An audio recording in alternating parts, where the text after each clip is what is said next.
Parents stressés, enfants critiqués ou encore conjoint stressé ou conjointe stressée, partenaire critiqué. On voit ça tout de suite après.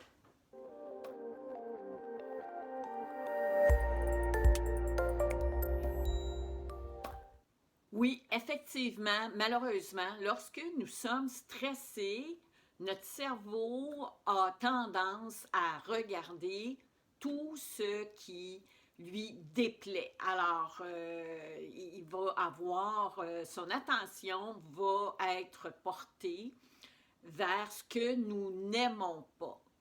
Ce qui fait que on voit tout ce qui est déplaisant chez les autres et on n'arrive pas à voir tous leurs bons aspects, toutes leurs qualités, les compétences, les gestes qu'ils vont faire pour soit nous soutenir ou essayer de nous faire plaisir.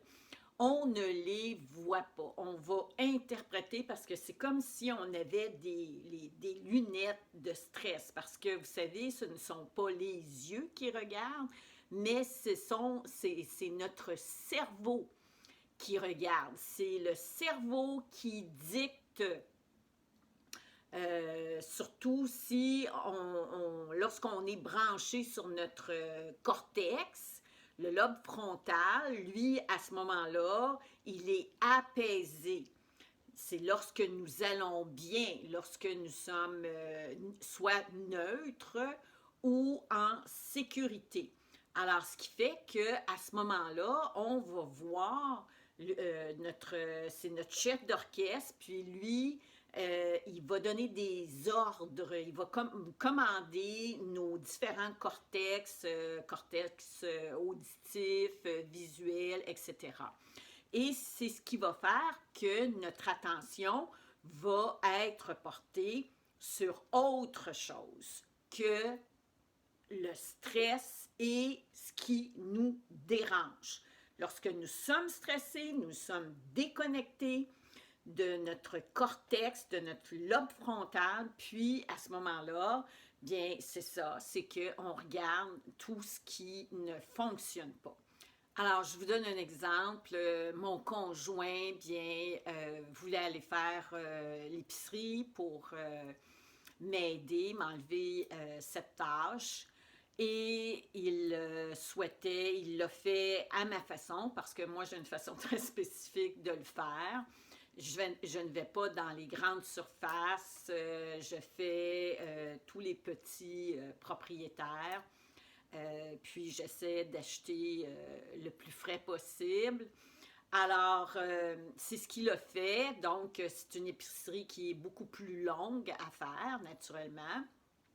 Et lorsqu'il est revenu à la maison, moi, j'étais à ce moment-là très stressée.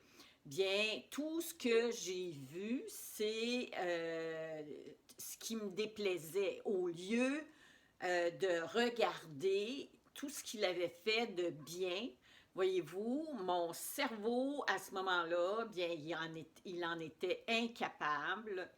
Et je pointais du doigt les brocolis qui n'étaient pas frais, les raisins qui étaient mous, enfin, les pêches qui étaient avec des petites poques. Donc, voyez-vous, c'était... et on se demande, est-ce que c'est juste? Est-ce que c'est équitable? Est-ce que c'est correct de faire ça? Alors, ce qu'il faut savoir, dans le fond, c'est en prendre conscience. La première des choses, c'est essayer de se regarder. C'est la position de l'observateur. Alors, je vais vous faire une vidéo spécifique sur la position d'observateur, mais de façon rapide, d'accord? C'est d'avoir comme une caméra en arrière de moi. Alors, c'est aussi l'observateur et dans notre lobe frontal. Alors, c'est d'être capable de se rendre compte que nous sommes stressés et qu'on ne fait pas du bien aux gens autour de nous. Hein? On vient les contaminer avec notre stress parce qu'on n'est pas...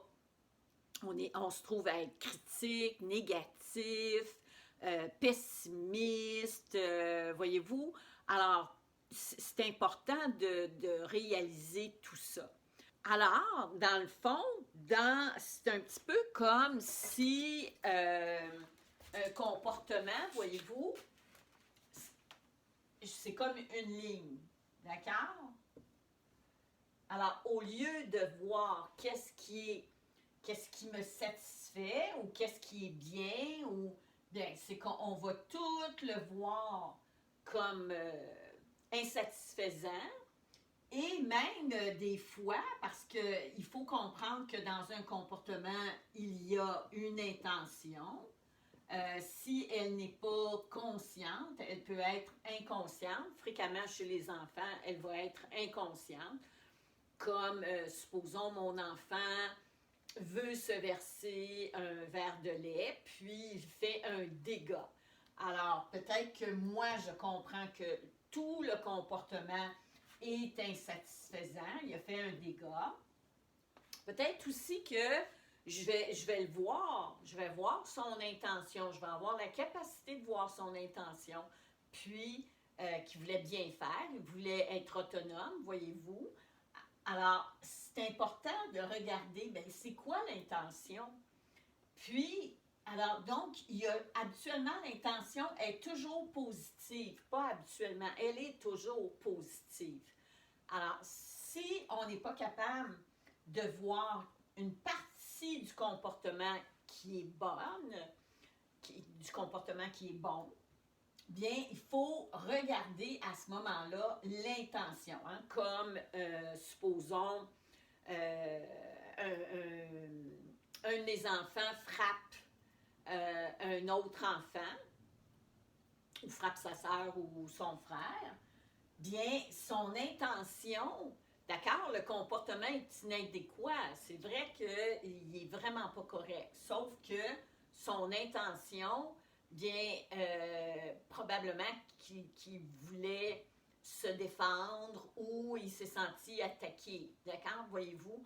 Alors, c'est important de regarder aussi quelle est l'intention, puis qu'est-ce qui s'est passé, pourquoi est-ce qu'il s'est senti, parce que les enfants, c'est ceux qui n'ont pas la même maîtrise que nous au niveau des émotions, puis tout de suite, c'est fréquent s'ils n'ont pas la maturité nécessaire au niveau du système nerveux, bien tout de suite, hein, ils vont être sur la réaction. Puis nous aussi, on le voit, parce que c'est ça qu'on fait. Hein, notre ado passe la tondeuse sur le terrain, puis nous, qu'est-ce qu'on voit? On n'est pas capable de regarder tout le bon travail qu'il a fait. On va plutôt regarder tout ce qu'il n'a pas fait. Peut-être qu'il n'a pas fait le coupe-bordure, peut-être qu'il n'a pas fait certaines parties du terrain. Voyez-vous? Alors, très souvent, c'est ça qu'on va faire. On va dire, c'est pas correct, regarde comme c'est mal fait, ou mon enfant fait son lit, c'est pas à mon goût.